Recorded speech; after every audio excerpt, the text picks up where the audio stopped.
Iniciando dando boa noite a todo mundo, né? E agradecendo e pedindo desculpa por esse transtorno, né? Nós estávamos com um número bem grande agora, é, que começou a crescer novamente, né? Então, o objetivo dessa nossa live é contar os 8 primeiros meses do nosso amigo Paulo, né? E sua família em Portugal, né? E aí a gente vai levantar alguns aspectos voltados a esses 8 meses. Agora, inicialmente, eu gostaria de agradecer a Paulo, né, por essa oportunidade, né, pelo o jantar que ele pagou para a gente lá em Portugal. O próximo eu garanto que eu vou pagar, porque hoje você sabe que a diferença euro-real, né? Mas tudo bem, viu? Mas eu gostaria de agradecer a Paulo, agradecer a Luciana, a Gil e como é o nome da A outra? Laura, a Luciana, É a a Laura Laura, e o Guilherme. a Lara e o Guilherme, né?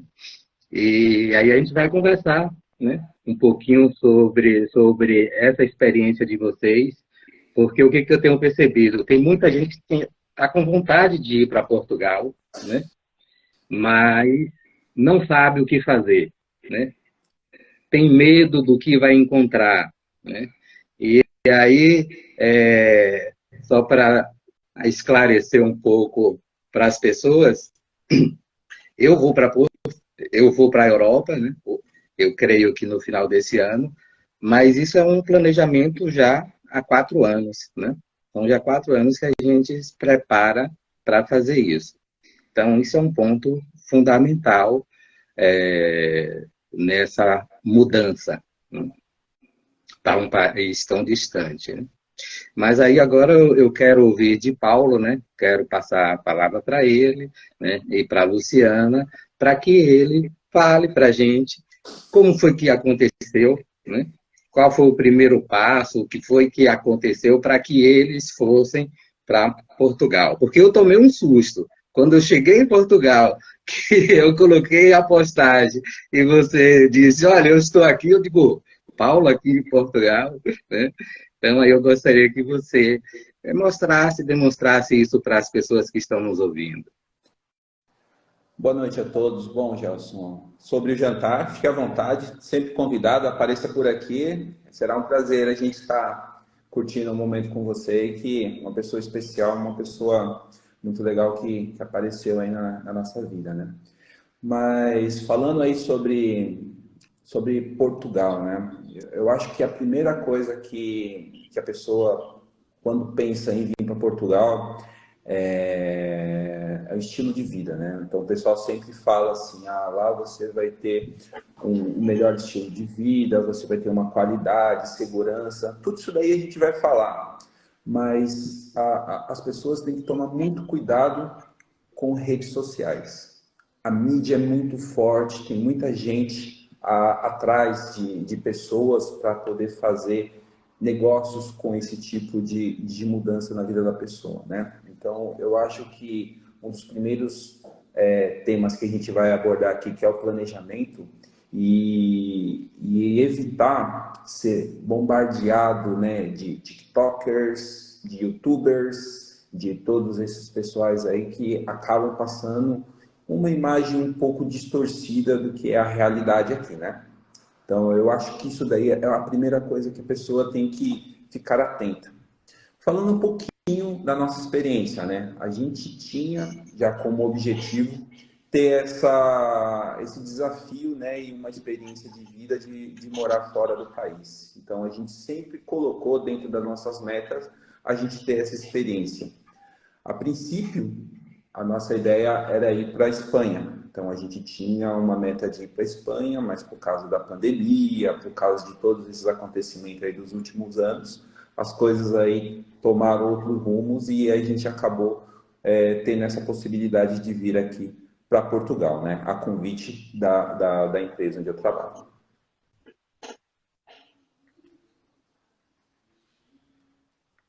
É, e, e, e Como é que foi essa receptividade no meio familiar, né? Porque a gente sabe, né, que quando existe esse processo de mudança, existe muito o peso, né, dos laços, né, da família, da mãe, dos irmãos, dos cunhados. E aí, como é que vocês lidaram com isso? O tema familiar, e não só familiar, e amigos pesa bastante, né? A gente, quando tomou essa decisão, a gente sabia que ia ser uma decisão bem marcante, não só no âmbito familiar, mas no âmbito geral, né? Porque a gente tem uma quantidade de amigos bem grande e a gente tem bastante, uma relação bem forte, né, com o pessoal que ficou no Brasil. Então, como que a gente tomou os rumos das nossas vidas para tentar minimizar o impacto? A gente foi falando aos poucos, né? Fomos soltando um pouquinho de informação aqui, olha, o que aconteceria se a gente fizesse tal coisa, ó, o que aconteceria se a gente se distanciasse um pouco. E também o fato da pandemia, a gente ter que ficar isolado, a gente não ter o contato diário, né, com os familiares e com os amigos, isso daí meio que também nos trouxe aí um piloto, né? Me trouxe aí uma experiência de o que seria esse afastamento e como que a gente estaria lidando com isso, né? Então, a própria pandemia nos deu esse pouco de experiência, mas a gente, com os familiares, foi exatamente isso, soltando de pouquinho em pouquinho, olha, vai acontecer isso, tal, até que quando chegou o momento, a gente falou, olha, precisamos ir, pessoal, vamos ficar bem, a gente precisa ir, a gente precisa ter essa experiência, mas realmente não dá para você ir alimentando muito, né, o pessoal com a esperança de que não vai acontecer, eles não vão, isso daí vai ficar mais para frente. Não, tem uma hora que você tem que falar, olha, a gente está indo, a data é tal e partiu Portugal. E os meninos, e os filhos? Como é que eles encararam isso?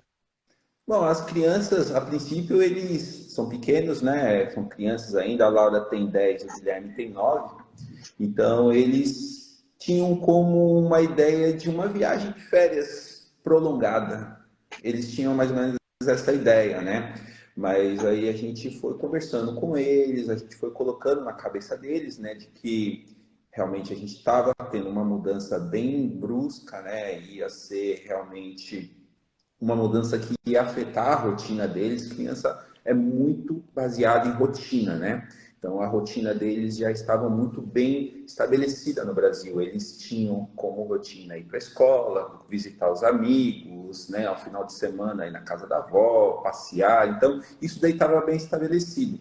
Então, aos poucos, a gente foi introduzindo dentro da rotina deles algumas coisas que a gente estava planejando aqui na Europa, né? Então, olha, o que você acha de conhecer tal lugar? O que você acha de conhecer tal cultura? O que você acha de você conhecer outras pessoas, você mudar o seu ambiente? Então, a gente foi passando para eles algumas ideias, pouco a pouco, do que poderia acontecer no futuro. Certo.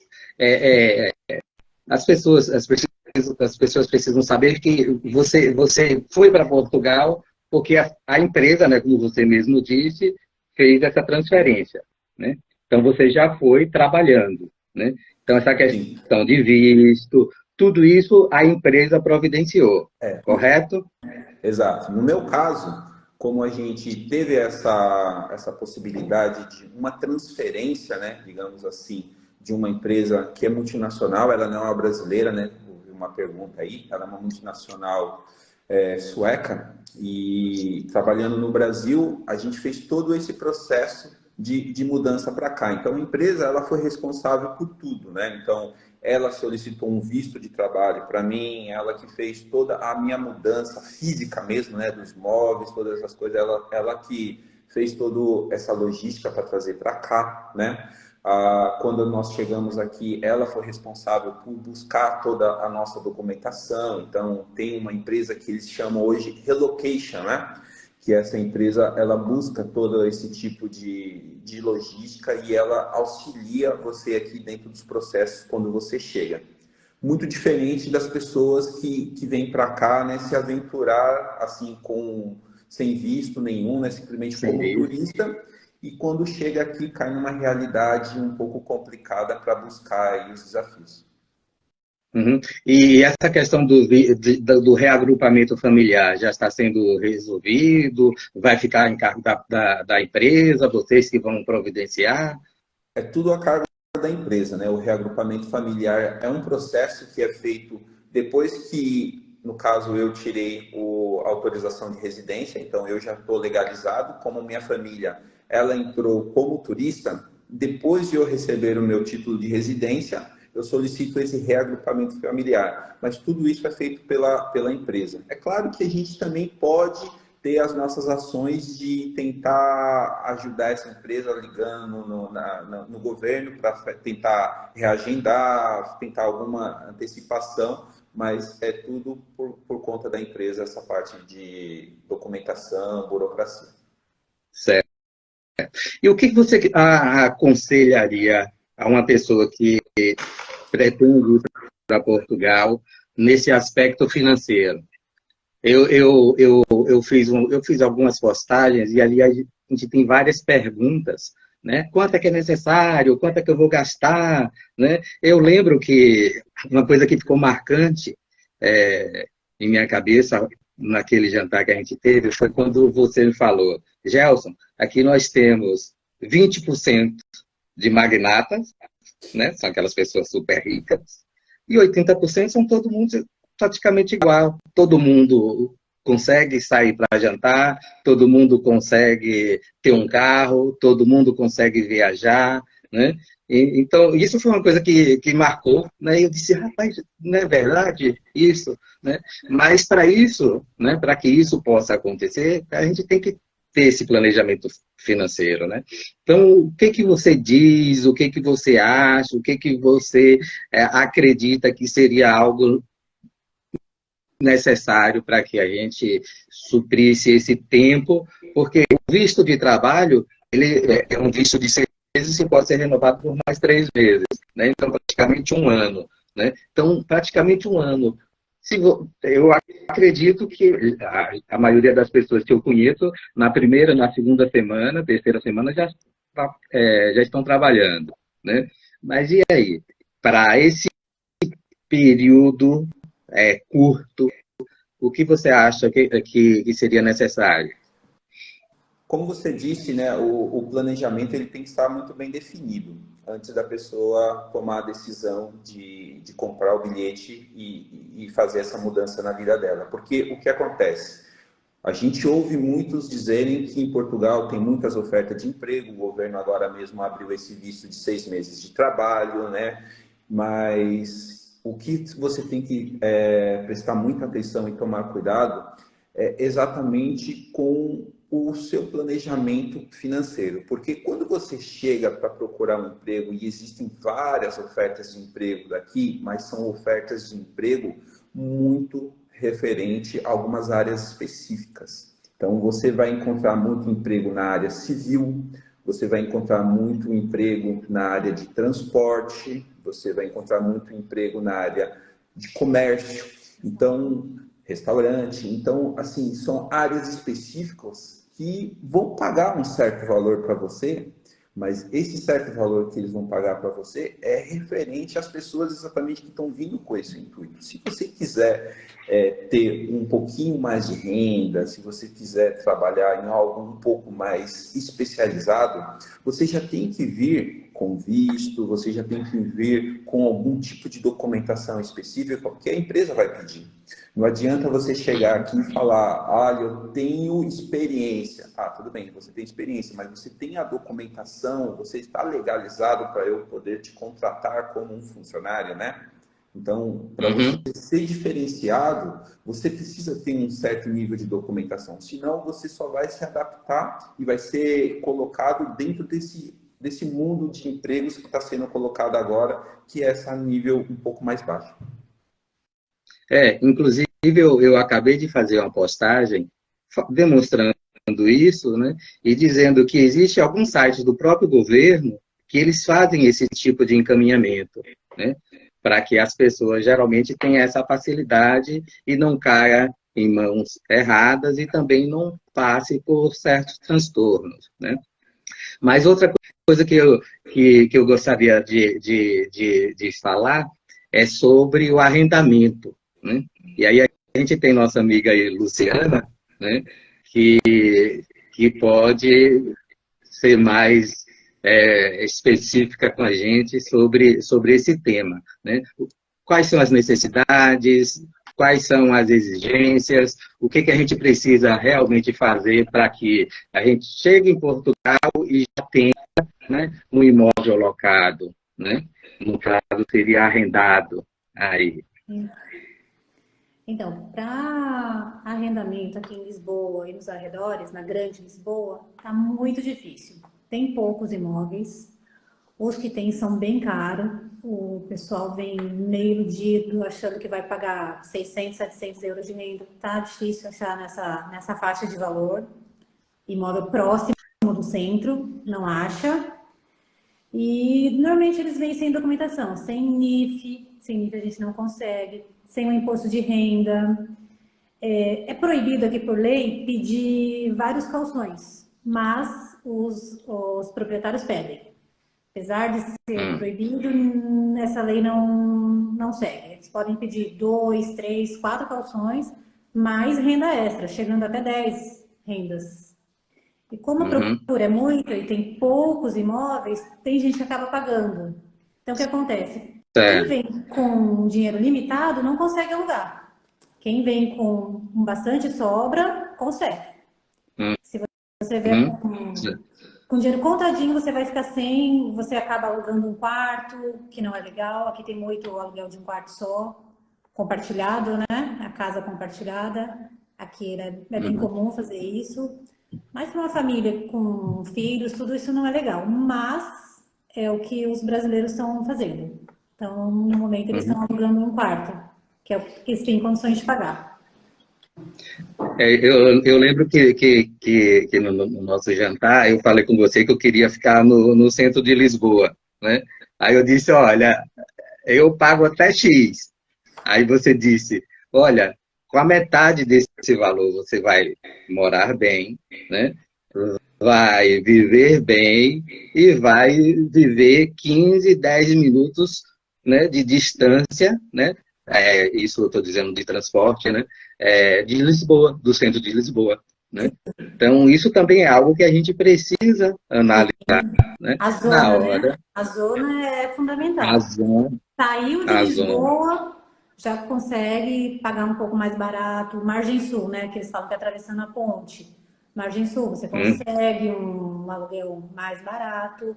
Você vai demorar uns 20, 25 minutos para chegar em Lisboa de transporte? Vai, mas é um aluguel bem mais em conta. O que está acontecendo, Gelson, aqui é exatamente aquela bolha imobiliária, né? Então, assim, Portugal, eles não é aquele país, como você vê muitos outros aí, que conseguem ter uma construção de edifícios, de casas explodindo em cada bairro, em cada rua. Aqui, essa parte de zoneamento, de construção, é um pouco diferente. Você não vê muitos edifícios sendo construídos, você não vê muitos prédios sendo levantados. Então, o que acontece? A demanda de pessoas está muito maior do que a quantidade de casas que está sendo oferecida. Isso faz com que o valor do aluguel aumente, isso faz com que o valor da venda aumente muito, e isso faz com que Lisboa se torne praticamente um lugar impraticável de se viver neste momento, por causa que a procura está muito grande. E então faz com que as pessoas busquem sítios, zonas ao redor de Lisboa, que, como a Luciana comentou, está 10, 15 minutos de Lisboa por metrô, por ônibus, até de carro, que o acesso é muito bom, é muito fácil, as estradas são ótimas, o meio de transporte do pessoal também é muito bom. Mas também acaba saturando esses sítios. Então você vê sítios, né, que são bairros que já estavam por exemplo, antes da pandemia, com um valor muito acessível de um arrendamento, de uma compra, hoje eles já estão sofrendo essa pressão. Por causa de Lisboa já está muito cheia e as pessoas já estão buscando nesses lugares ao redor. Uhum. E um documento aqui que eles pedem muito é um fiador português. Um documento não, uma pessoa para ser seu fiador, tem que ser um fiador português. São poucos os, aqui senhorio que chama, né, os arrendamentos. São poucos que aceitam você fazer um arrendamento sem ter um fiador. E eles exigem que seja um português. Então, se você vem e não conhece ninguém, mais um item para dificultar. E tem alguma outra forma da gente resolver isso? Algum seguro ou algo parecido? Não. Aqui eles não trabalham com seguro igual no Brasil. Seguro aluguel, essas coisas aqui eles não têm. Uhum. Certo, certo. Ok. Uhum. Agora ô Paulo, mesmo com essas dificuldades, né, que nós percebemos aí em Portugal, você ainda acredita que é uma boa opção? Portugal é um país muito tranquilo. Portugal é um país acolhedor. Para brasileiros seria uma porta de entrada para você fazer qualquer tipo de imigração, porque aqui você consegue tirar a sua documentação e ser legalizado dentro dos padrões que Portugal oferece para brasileiros. Não tivemos nenhum problema e nenhum relato de xenofobia, nenhum relato de problemas assim para a gente se adaptar dentro do convívio aqui em Portugal. Então, as pessoas aqui, os portugueses, são pessoas muito boas, são muito amáveis. A gente teve contato com muitas pessoas aqui, fizemos amizade aqui, então esse tipo de problema não tem. Segurança, não precisa nem falar, as crianças, uma coisa que nunca fizeram no Brasil, hoje eles saem para ir ao supermercado, saem para ir para fazer compras assim sozinho, a gente não tem nenhum medo. Saímos com o carro, com a chave dentro do carro, com porta aberta, no outro dia você encontra do mesmo jeito. A gente não viu nenhum caso de roubo, assalto, nada. Então, essa parte de segurança é muito boa, a parte de acesso a comprar os produtos que no Brasil você não teria acesso, aqui você tem acesso. Então, todas essas pessoas que eles chamam classe média, que são todos que estão dentro do mesmo patamar, essas pessoas têm acesso a produtos que no Brasil seria praticamente impossível, né? Então, tem algumas comparações que o pessoal fala, um salário mínimo, o que você compraria no Brasil com um salário mínimo que você compraria em Portugal. Então, esse tipo de comparação é uma comparação boa porque as coisas que são colocadas ao mercado estão aí ao acesso de todo mundo. Escolas, assim, não tivemos nenhum problema, né, com escolas. As crianças foram rapidamente, né, matriculadas.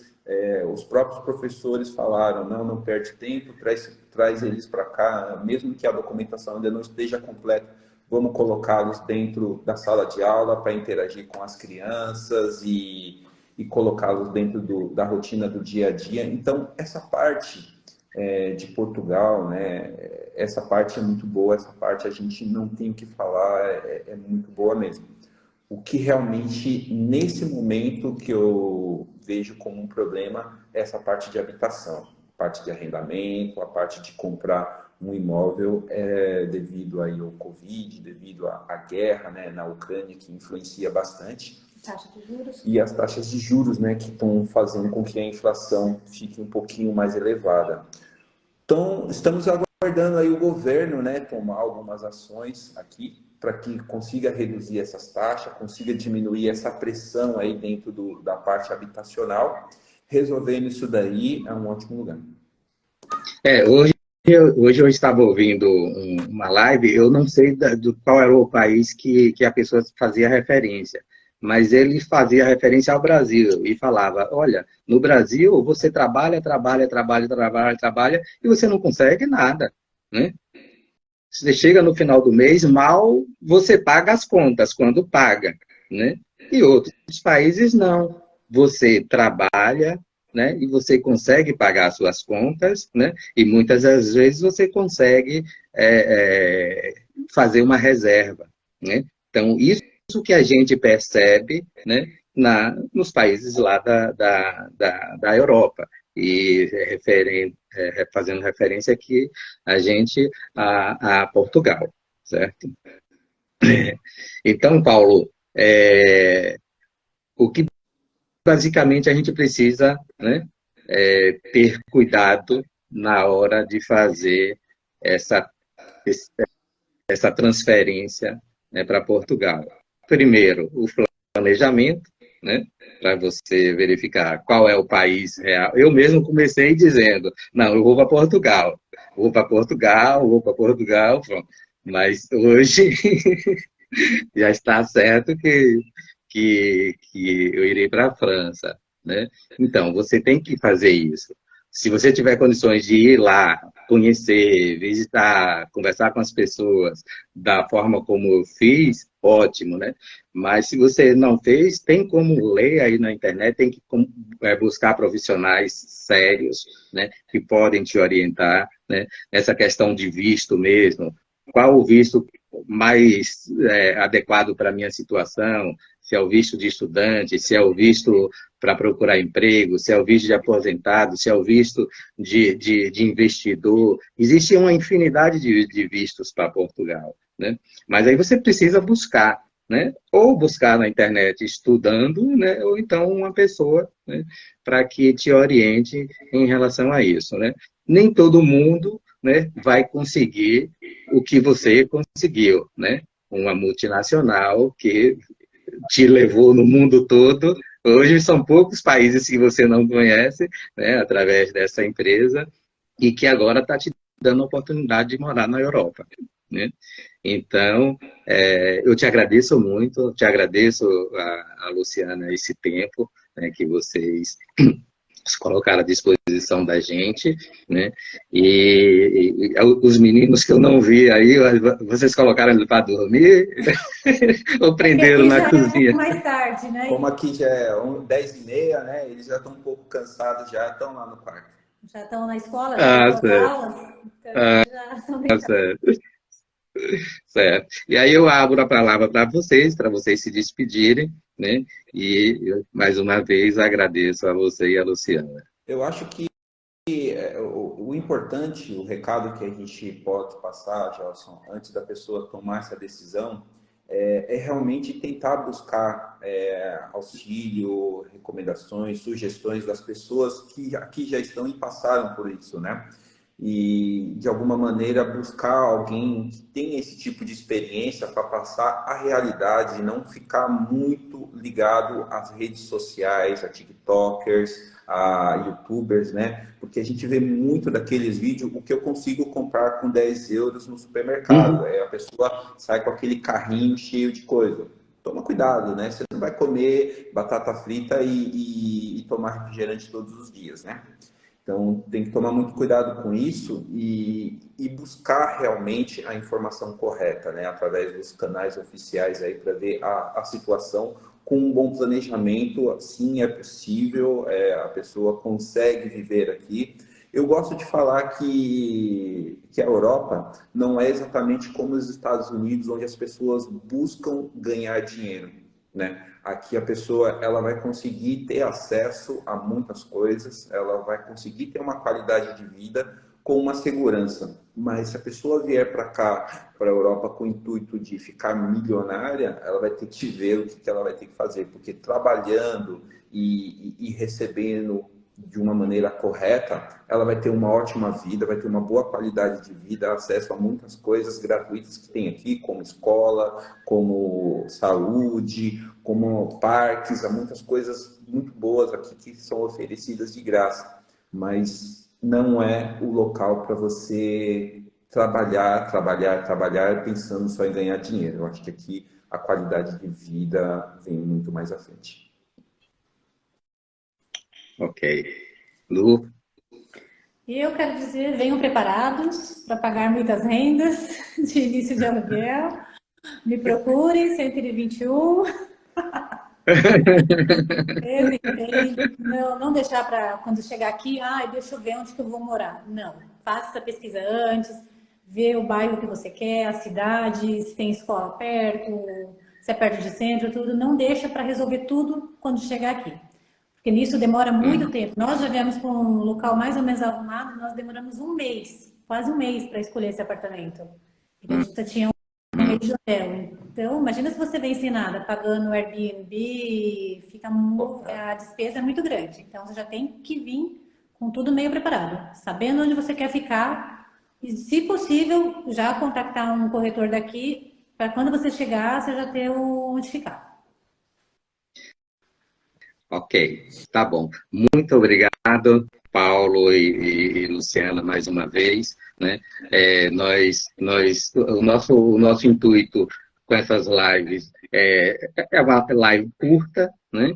Uma live de, no máximo, 30 a 35 minutos, né? Mas apresentar pessoas que vivem nesses países, né? Enfrentaram ou não enfrentaram alguma dificuldade, né? Mas o que elas enfrentaram, elas passarem para a gente, para que incentive a gente a decidir se vai ou não, né? A gente está tentando agendar com uma pessoa da Suíça e outra pessoa da França, né? Então a gente vai estar divulgando isso depois nas redes sociais, com esse mesmo intuito, né? Dizer o que ela enfrentou na França, o que ela enfrentou na Suíça, além do frio, né? Que a gente já não tem em Portugal tão forte assim, né? Mas demonstrar para a pessoa, além desse serviço que a gente presta, né? Que é na área da advocacia, na questão de vistos, na questão de nacionalidade, né? Mas também a gente quer mostrar o dia a dia do brasileiro em Portugal, na França, na Suíça, na Bélgica e em Luxemburgo. Ok? Muito obrigado, Gelson. Okay. E as perguntas que o pessoal tiver, se você puder repassar para a gente responde e você coloca para o pessoal disponível, tá? Pode passar o nosso Instagram. O meu é o Cipriano. E eu vi que tem perguntas de imóveis, localização, pode chamar lá que eu respondo. Certo. Isso era uma coisa que eu ia falar no início e acabei passando, né? Mas as perguntas a gente vai encaminhar para vocês, né? As que forem direcionadas a mim, as que forem direcionadas a Paulo, e o que for direcionado à locação de imóvel, aí a gente direciona a você. Tá ok? Ótimo. Muito obrigado. Obrigado a todos. Uma boa noite. Boa noite. Tchau, gente. E que Deus abençoe vocês. A todos nós. Fica com Deus. Tchau.